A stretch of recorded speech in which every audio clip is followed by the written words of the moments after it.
اور دوسرا یہ بھی کلیئر ہو گیا کہ نبی علیہ السلام نے ان صحابہ سے یہ نہیں کہا کہ ہاں میں ہر مومن کی قبر میں جاتا ہوں، تو واقعی وہ فوت ہو گئی تھی 3-4 دن پہلے میں قبر میں گیا تھا اور میرے بارے میں اس سے پوچھا گیا تھا ما کنت تقول فی حق ھذا الرجل، اس مرد کے بارے میں تم کیا کہتے ہو؟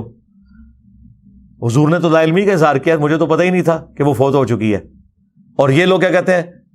حضور علیہ السلام قبر میں جاتے ہیں، بریلوی یہ کہتے ہیں۔ دیوبندی کہتے ہیں نہیں، حضور خود نہیں جاتے، آپ کی شکل دکھائی جاتی ہے یا آپ کی قبر مبارک اور اس کی قبر کے درمیان سارے پردے ہٹا دیے جاتے ہیں اور پوچھا جاتا ہے کہ اس مرد کے بارے میں تیرا کیا عقیدہ تھا۔ ہر بندے نے اپنا عقیدہ بنایا ہوا ہے۔ مفتی احمد یار خان نعیمی صاحب نے جال حق میں لکھا ہے کہ نبی علیہ السلام دکھائے جاتے ہیں نا، ورنہ تو وہ شخص جو ہے نا وہ پوچھتا آگے سے کہ کس مرد کے بارے میں مجھ سے پوچھ رہے ہو؟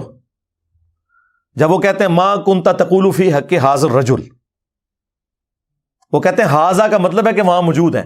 ہم نے بتایا کہ ھذا کا صیغہ موجود کے لیے بھی ہوتا ہے اور غائب کے لیے بھی ہوتا ہے جس کا ذکر ہو رہا ہو۔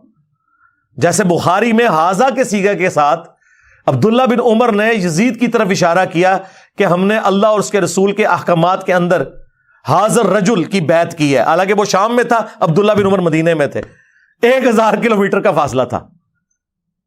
جب آپ ذکر کر رہے ہوتے ہیں تو اس میں ہو جاتا ہے۔ اور یہی وجہ ہے کہ مومن جب جواب دیتا ہے وہ کہتا ہے ہوا محمد رسول اللہ، وہ یہ نہیں کہتا ھذا محمد رسول اللہ، وہ پھر تھرڈ پرسن کے صیغے سے جواب دیتا ہے۔ وہ کہتے ہیں مفتی صاحب کہ نہیں، دیکھیں یہاں ہونا چاہیے تھا کہ وہ بندہ پوچھتا کہ کس مرد کے بارے میں پوچھ رہے ہو۔ اگر وہ یہ کہتا نا تو آپ کی بات کلیئر ہو جاتی۔ تو سرکار ہم نے ایک حدیث ایسی دریافت کر لی ہے مسند احمد میں جس میں الفاظ ہیں ای الرجل، وہ مردہ پوچھتا ہے کہ کس مرد کے بارے میں پوچھ رہے ہو؟ جو الفاظ ہیں نا بخاری کے، اس مرد کے بارے میں تم کیا کہتے تھے، تو وہ آگے سے پوچھتا ہے کون سا مرد؟ مفتی صاحب کا مسئلہ ختم۔ تو پتہ فرشتے کیا کہتے ہیں؟ الذی بعث فیکم، اور یہ الفاظ ابو داؤد میں بھی موجود ہے۔ ہم اس مرد کے بارے میں پوچھ رہے ہیں جس کو اللہ نے تمہارا نبی بنا کے مبعوث کیا ہوا تھا، جو شخص تم میں مبعوث ہوا تھا۔ تو کہتا ہوا محمد رسول اللہ صلی اللہ علیہ وآلہ وسلم۔ اللہم اجعلنا منہم، اللہ تعالیٰ ہمیں ان میں کرے جو یہ جواب دے لیں۔ یہ بخاری اور ابو داؤد میں پوری تفصیل موجود ہے۔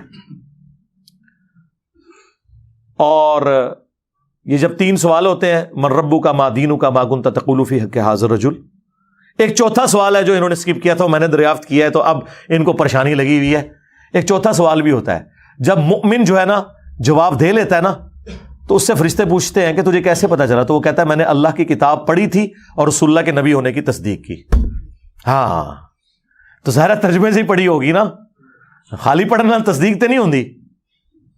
اور جو منافق ہے جب وہ جواب نہیں دے پاتا تو فرشتے کہتے ہیں تو نے، وہ ہر بات میں کہتا ہے ہائی ہاتا لا ادری لا ادری، ہائے افسوس مجھے کچھ پتا نہیں۔ تو فرشتے اسے کہتے ہیں کہ تو نے خود پڑھ کے سمجھنے کی کوشش کیوں نہیں کی، یا کسی ایسے شخص سے کیوں نہیں پوچھ لیا جو جاننے والا تھا؟ یہ چوتھا سوال ہے۔ اگر یہ پتا چل جائے مسلمانوں کو تو مرنے سے پہلے ہی وہی بات، مرنے سے پہلے اے مسلمان کر لے اس پہ غور، کتابوں کا خدا اور ہے، بابوں کا خدا اور پھر وہ اس نعرے تک پہنچ جائے گا کہ میرے نبی سا ہے ہی کوئی نہیں، یہ سارے بابے تھے، شاہ ہی کوئی نہیں۔ ٹھیک ہے نا؟ اس کو آپ نے اپنا امام ماننا ہے جس کی قبر مدینے میں ہے صلی اللہ علیہ وآلہ وسلم۔ تو دیکھیں کیسے ان واقعات سے رزلٹ نکلتے ہیں، اور انہوں نے کیا کچھ امت کو کرایا ہوا ہے۔ قبر کے 3 سوال بتائے ہیں، چوتھا بتایا ہی نہیں ہے، اور پھر انہوں نے یہ بھی نہیں بتایا کہ بھائی رسول اللہ کے ساتھ رشتہ داری نہیں کسی کی کام آنی جب تک کہ اعمال صحیح نہیں ہوں گے، ورنہ تو ہم نے یہ بتا دیا، یہ بھی تو صحابی تھا نا۔